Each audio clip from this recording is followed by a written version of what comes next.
Kusina Eskwela Virtual Cook-Off with Mami Maris and Princess Tony.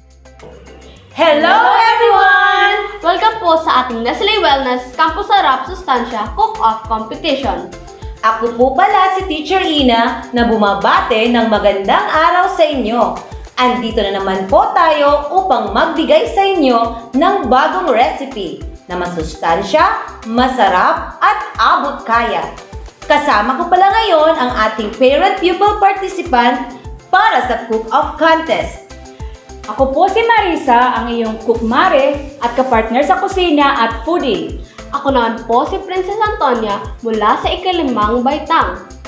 I-share po namin sa inyo ang natutunan namin mula sa napanood na Maggi Magic Sarap Sustansya Kusina Eskwela Episode 1. Ipinapaliwanag dito ang pinggang Pinoy dish. Ito ay dinvelop ng DOST-FNRI. Sila ang nagre-research para sa gobyerno laban sa malnutrisyon. Excited na kami na share sa inyo ang aming pinggang Pinoy dish sapagkat ito ay kumpleto sa food groups na may Go, Grow at Glow food.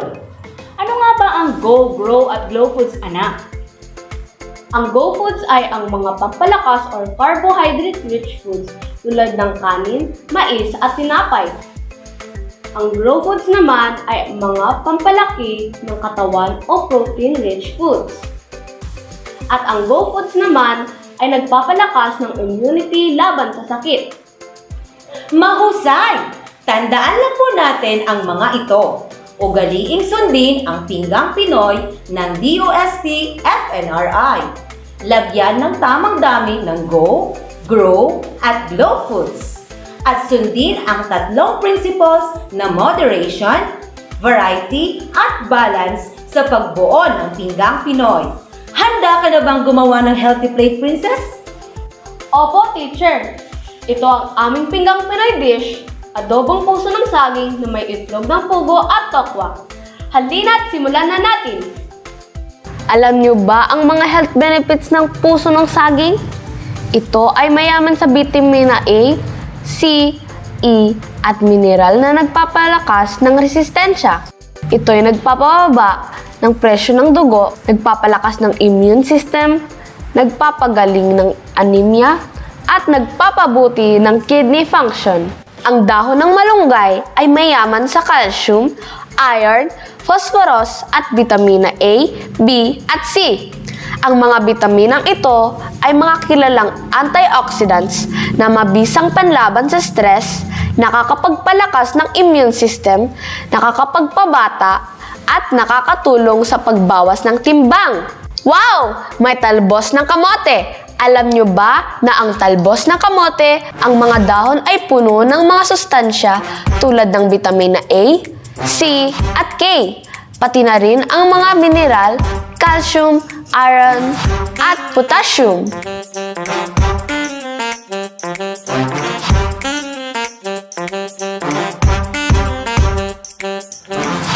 Heto na po ang mga kakailanganin natin ng mga sangkap.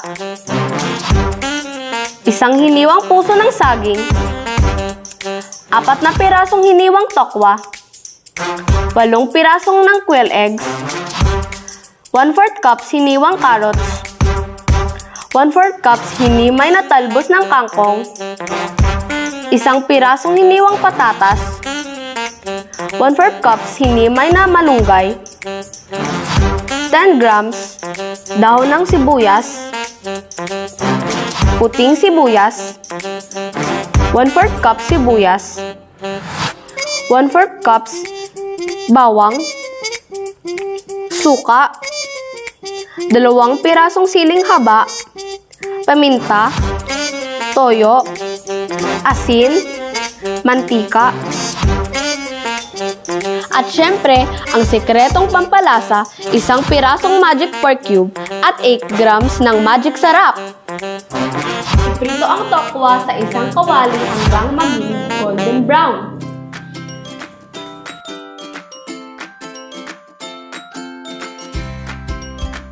Isunod iprito ang malalaking hiwa ng sibuyas.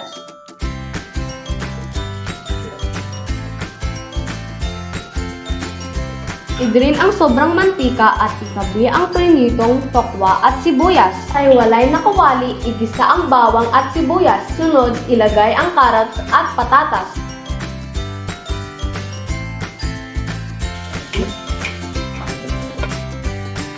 Idagdag ang hiniwa-hiwang tokwa sa maliliit na cubes. Haluin mabuti.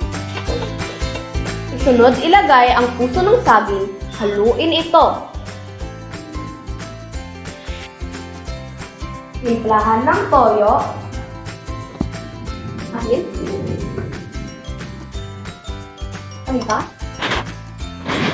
At syempre, huwag kalimutan ng magic cube.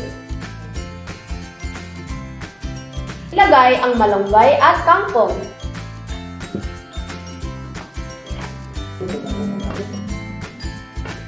Hayaang maluto sa loob ng 1 minuto.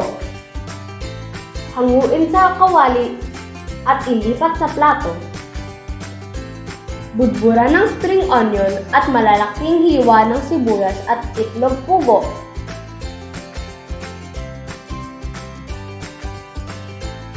Ang susunod naming gagawin ay ang napakasarap na dessert, mashed squash, candy sprinkler jelly. Healthy na, masarap pa! Buhos ang tinimpla sa molder at palamigin. Tikman na natin ang napakasustansya at malinamnam na inumin. Kamote Tops Juice na may kalamansi at tanglad. Maraming salamat po sa inyong pananatili. Hanggang sa muli. Paalam!